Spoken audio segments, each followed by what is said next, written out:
Hi, everybody. It's Rabbi Cohen here coming to you from the TAS Virtual Sukkah. This is day 4, Saturday, Sunday, Monday, Tuesday. Yep, it's day 4 of our Chag Sukkot, Zman Simchatenu, the time of our rejoicing. And I'm looking forward to sharing with you today a story that is a wonderful story about people coming together during this wonderful festival time. So let us jump right into it. A stranger had wandered into town. It was a town that was full of Jews, but most did not live a very observant life. They rarely celebrated any of the holidays, but most could still remember. Most of the townspeople paid little attention to the visitor as he arrived at the town square. The children, however, were curious. Who was this man? And where had he come from? And what were those plants that he was carrying?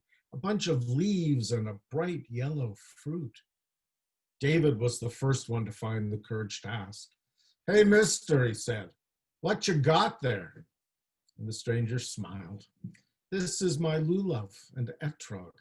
The festival of Sukkot begins tonight." Sukkot? Oh, that's right, Rachel said. I think we learned about that in Hebrew school. Very good, the stranger answered. Then you know that it's a mitzvah to shake the lulav and the etrog on Sukkot. And you probably also remember that it's a mitzvah to build and spend time in a sukkah. The children nodded, vaguely remembering. "Well, I've been traveling a long time," said the visitor, "and I'm not going to make it home in time for Sukkot. So here I am, and I'm happy to share my lulav and etrog with you. But I was hoping to find a sukkah that I could rest in and celebrate the holiday."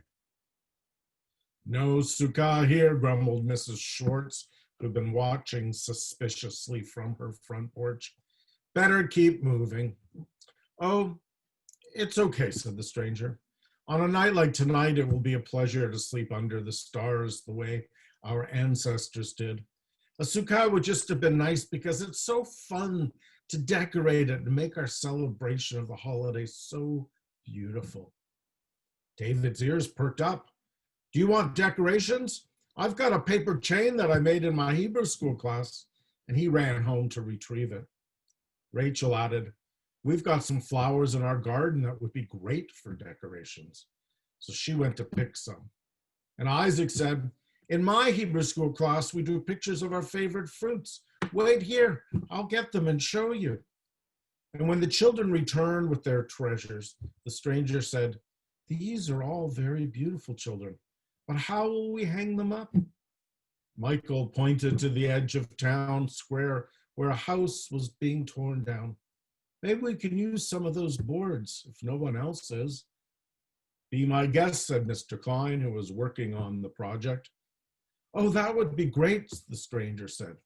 "But we don't have any way to put them together. It wouldn't be safe." Miss Levy, who had overheard the activity while bringing in her newspaper, well, she just laughed. "What do you need? A hammer, maybe a few nails? That should be enough to hold it together." So she took her newspaper into her house and she returned with her toolbox. Mr. Klein helped to carry over the boards and some other materials. He and Miss Levy helped the stranger hammer together a box-like structure. The children scampered around telling the adults where to hang the decorations. "It's perfect," the stranger proclaimed. "Perfect," Mrs. Schwartz sneered as she came closer. "I remember Sukkot from when I was a little girl. You need branches to cover the roof." "Of course," the children cried, and off they rushed to gather twigs and branches from the neighboring yards. Soon the whole town gathered together. They took turns entering the sukkah with the stranger, saying the blessings and waving the lulav and etrog.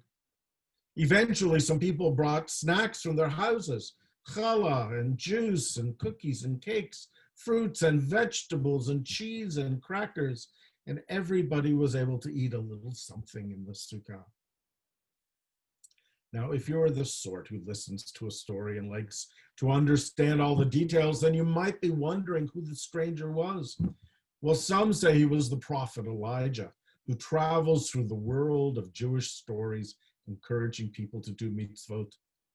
And if you're the type of person who listens to a story and says, I heard this one already, I know what's coming, I can predict how it's going to end, well, this story is for you too, because the moral of the story is the moral of the festival of Sukkot, and to recognize that we all live together under one roof.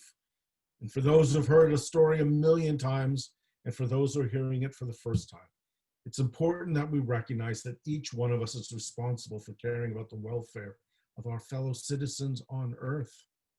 These precarious structures of our Sukkot help us be sensitive to those who continuously engage in the struggle to find suitable shelter for themselves and their families. And we have the obligation to help them out. May God spread a sukkah of peace over all of us. We say together, Amen, and Chag Sameach to all of you.